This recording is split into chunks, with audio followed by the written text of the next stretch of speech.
Welcome to Zone Coverage. We're at Stewart's TV and Appliance in the Sub-Zero Wolf Kitchen for our weekly look at everything having to do with the Cleveland Browns. I'm Scott Petrak, Browns beat writer for the Chronicle Telegram, Medina Gazette, and BrownZone.com. And this is Jim Ingram, our sports columnist. Well, Jim, Browns travel to Chicago on Christmas Eve, lose 20-3, a combination of dumb plays, bad plays, no plays, 0-15, which you saw coming. I didn't. I thought the Browns were going to pull it out and finally win a game this year and avoid the winless season. At 0-15 and 1-31, is there any chance that Hugh Jackson survives to come back for a third season? I think not. I mean, this was a game that you could have shown some progress by at least, if not winning this game, being a lot closer than what the score was.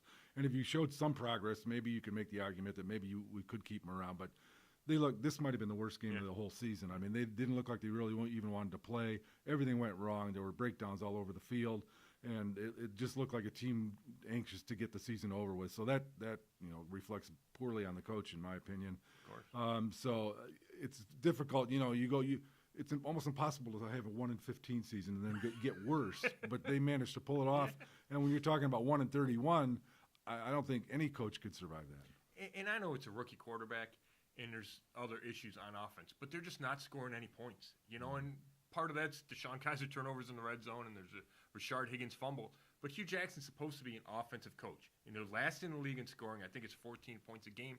You just can't win like that. And Hugh keeps complimenting the defense because the defense has played okay all year, and his offense just keeps letting the team down, which is probably why he's going to get fired.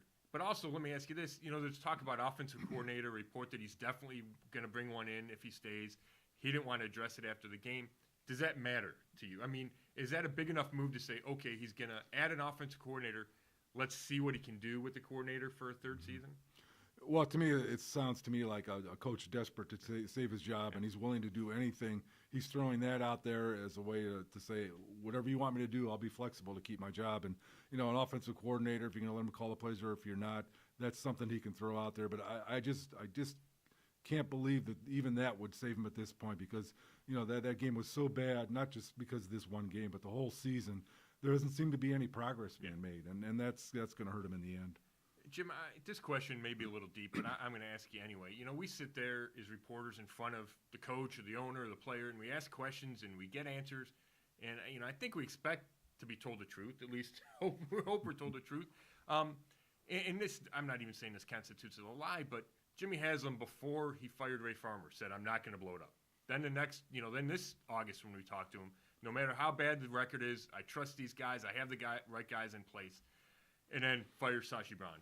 And when he fired Sashi Brown 3 weeks ago, he says, Hugh Jackson's coming back for 2018, hopefully beyond. I really trust Hugh. And now we're 3 weeks later, 3 losses later, and the Browns are staring 0-16 in the face. And I think the growing feeling is Jimmy Haslam will probably fire Hugh Jackson. So does it matter what the owner says? Does it matter that he doesn't stick to his word? No, no, it doesn't. And, he said things before in the past and gone the other way, after, 2 weeks later. I think the fact that they've played a game or two since he said that, you could, if you're Haslam, you could say, well, that was then, this is now. And it's just the magnitude of the badness of this season. I think there's things said every week that just make no sense. As you know, you're there. Sure. And it's almost like everyone should just stop talking. I mean, the season's so bad. Just let's get on to the next game, get the season over with, and then go from there. So I don't think it matters at all and shouldn't matter at all that Haslam said that before. Yeah, and I think you're probably right, especially from a PR perspective. If he fires you, I don't think anybody's going to mind because the fans have turned against you, basically because of the record. And also now there's no Sashi Brown to pick on, so Hugh Jackson gets all of the criticism. And, a lot of people would argue rightly so because he's a coach of a 1-30 team.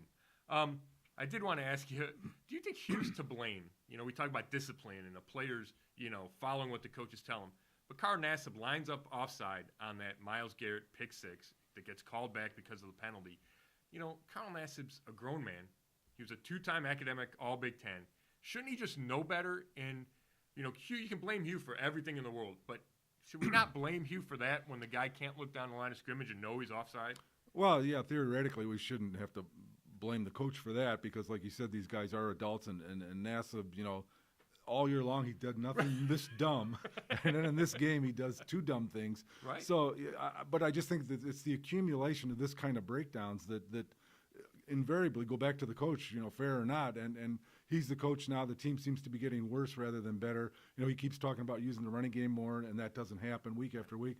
There's a lot of little things you can look and see that there's just not any progress being made. I think that's one of the reasons Sashy's not here anymore, and it probably will be the reason why Jackson's not going to be here. Yeah, and I mentioned that Myles Garrett play. Probably it was his best play of his rookie season. He deflects the ball. He did a good job reading the quarterback, drops back, deflects it, picks it off, breaks a tackle, rumbles into the end zone, and it's called back.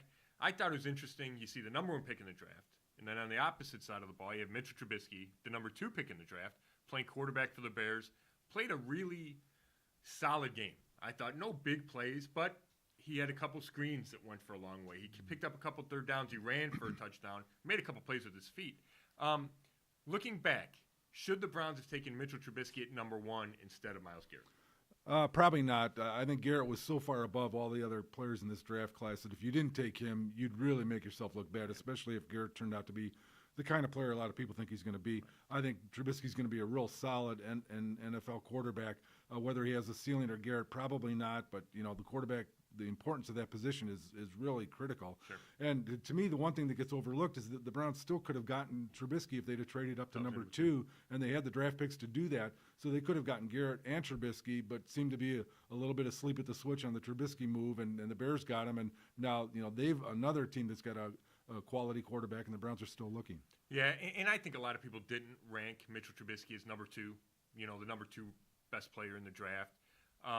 So it would have been a stretch for the Browns to take him at number 1 for sure. And Myles Garrett was, the consensus top player. So I get why Sashi Brown took Myles Garrett, and I agreed with it at the time. But I do think it just spoke to Sashi's lack of placing a high enough priority on the quarterback position, which we saw with Carson Wentz. We saw with Deshaun Watson. You need a quarterback to win in this league, and if you can get the right one that changes your franchise, and that's Sashi's biggest downfall. He didn't get the right quarterback, given opportunities to do it, and that's why he's looking for a job, and that's why John Dorsey's number 1 job now as a GM is to go find that quarterback. Speaking of quarterbacks, Sashi took Deshaun Kaiser at number 52, kind of took a flyer on it. Hugh Jackson said last week, when you take a guy in the second round, you hope he turns out to be the guy, but you don't expect him to. And some people kind of, raised an eyebrow at that quote. To me, it made all the sense in the world because there's a huge difference between number 2 in the draft and number 52 in the draft. The expectations of the quarterback, the leeway the quarterback gets. But my question to you is not, is Deshaun Kaiser the future? Is he the answer? I'm just asking you, after 15 games, 14 starts for him, can he play in this league? Does he have a role because he's not making the improvements everyone hoped he would? No, in fact, that might have been his worst game. Yeah. And how many times have we said that during this season? Too many? Yeah. I think probably he's a backup, best case scenario. He's looked this year, in my opinion, like a guy who wasn't a quarterback who wasn't taken in the first round. Right. Looks. I mean, right. Those guys, the guys that aren't in the first round, it's almost kind of a hit or miss. Sometimes you hit on them, but more often you miss big on them. That's why the importance of doing what Sashi didn't do, which was to take quarterbacks high in the first round. Don't trade away from where the good quarterbacks are. Go get one and then end the discussion. There's Kaiser has not made much progress at all this year, and now you're looking at bringing in another guy for next year, and then best case probably for Kaiser, he's a backup. And you're probably right about that. And my opinion is starting to change on Deshaun Kaiser because we keep seeing the same mistakes. The interception to the end zone, he had to read that it was off coverage and the guy wasn't going to buy the double move to Josh Gordon. He threw it up anyway. You have to play with anticipation, but you can't misanticipate, and he did badly on that. And it's a big play in the game. It's another red zone turnover. But I do feel like Deshaun Kaiser couldn't have been handled any worse this year. Yeah. From being forced into the starting job week 1, even though he wanted it, and he was probably the best guy because Cody Kessler's bad and Kevin Hogan's bad, he wasn't ready. And Brian Kelly said that his Notre Dame coach said he wasn't ready. And then Hugh Jackson yanks him in and out of the lineup, and I don't think that's good for him. Then they try to trade for his replacement in A.J. McCarron. There are just a lot of things working against Deshaun Kaiser, not to mention he didn't have any good receivers for about 11 weeks of the season. So you might be right. His ceiling might be as a backup, but I just would have liked to seen his first year in the league managed differently. All right, we're going to get out of here, but Jim, I got to ask you, Week 17, the finale in Pittsburgh on New Year's Eve. I know you think the Browns are going to lose, but give me a kind of a score, and then I'll add this. If they pull out the miracle, does that save Hugh Jackson's job? I would go with a score of like 27-3 or 6, something like that.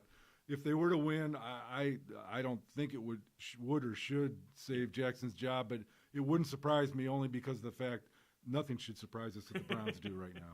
Yeah, I don't see them having a chance. I keep picking close games. I just don't see this one being close. You know, Pittsburgh still has a chance to win the AFC home field advantage throughout the playoffs. I'm going to go Pittsburgh 27, Browns 10. And then we're going to have to see if Jimmy Haslam changes his mind and does fire Hugh Jackson. That shoe would probably drop right away. Well, thanks for watching, and we'll see you again next week at Stewart's TV and Appliance.